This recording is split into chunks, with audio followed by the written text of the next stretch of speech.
Sri Ramanuja tour members அனைவருக்கும் வணக்கம். இன்னைக்கு வெண்ணெய்மலை முருகர் கோவில் பற்றின சிறப்புகளை பார்க்கலாம். இந்த வெண்ணெய்மலை முருகர் கோவில் கரூர் மாவட்டத்தில் அமைஞ்சிருக்கு. இங்கே மூலவர் பாலசுப்ரமணியராக நம்மளுக்கு அருள் பாலிக்கிறாரு. மூலவர் கிழக்கு நோக்கி நின்ற குளத்தில் நமக்கு காட்சி தராரு. இங்கே தீர்த்தம் காமதேனுவால் அமைக்கப்பட்ட தேனு தீர்த்தம். இந்த கோவில் பல பக்தர்களுக்கு குலதெய்வமாக அமைய பெற்றிருக்கு.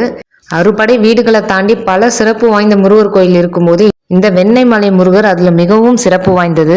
ஸ்கந்தகுரு கவசத்தில் பார்த்தீங்கன்னா இந்த கோவிலை பற்றி மென்ஷன் பண்ணியிருப்பாங்க. இந்த வெண்ணெய்மலை எப்படி உருவாச்சு அப்படின்றதுக்கு ஒரு புராதன வரலாறு இருக்குது. படைக்கும் கடவுளான பிரம்மதேவர் தனது படைப்பு தொழில் கர்வம் தோன்றுகிறது. அப்பொழுது சிவபெருமான் இந்த பிரம்மனின் கர்வத்தை அடக்க வேண்டும் என்று எண்ணி அவரது படைக்கும் தொழிலை தேவலோக பசுவான காமதேனுவிடம் ஒப்படைக்கிறார்.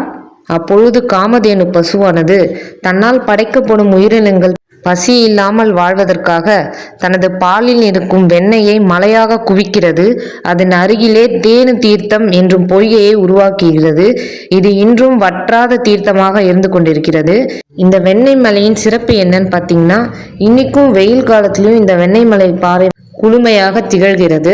காமதேனு பசு சிவபெருமானை வேண்டி இங்கு வரும் பக்தர்கள் அனைவருக்கும் துன்பங்கள் தொலைந்து வளமான வாழ்க்கையை, செல்வ செழிப்பான வாழ்க்கையை அருளும்படி கேட்டுக்கொண்டிருக்கிறது.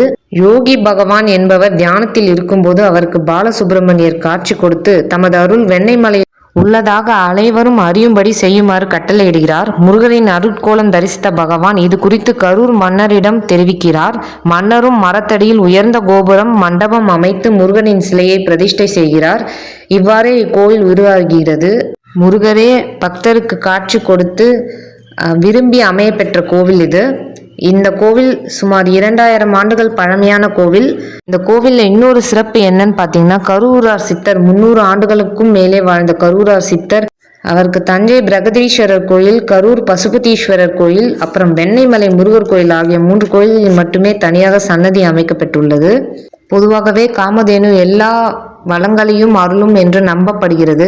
அதிலும் காமதேனுவால் உருவாக்கப்பட்ட இந்த வெண்ணெய் மலையும் தேனு தீர்த்தமும் செல்லும் பக்தர்களுக்கு அனைத்தும் வசமாகிறது. இந்த கோவில் எல்லா முருக பக்தர்களும் கண்டிப்பா தரிசனம் பண்ண வேண்டிய கோயில், யாரும் மிஸ் பண்ணக்கூடாத கோவிலும் கூட. இந்த கோயில் உச்சியை அடையறதுக்கு 50 படிகள் இருக்கு. எல்லாரும் மலை கோயில்னாலே படிகளை பார்த்து தான் பயப்படுவாங்க. இந்த கோயிலில் வெறும் 50 படி தான் இருக்கு. ஈஸியா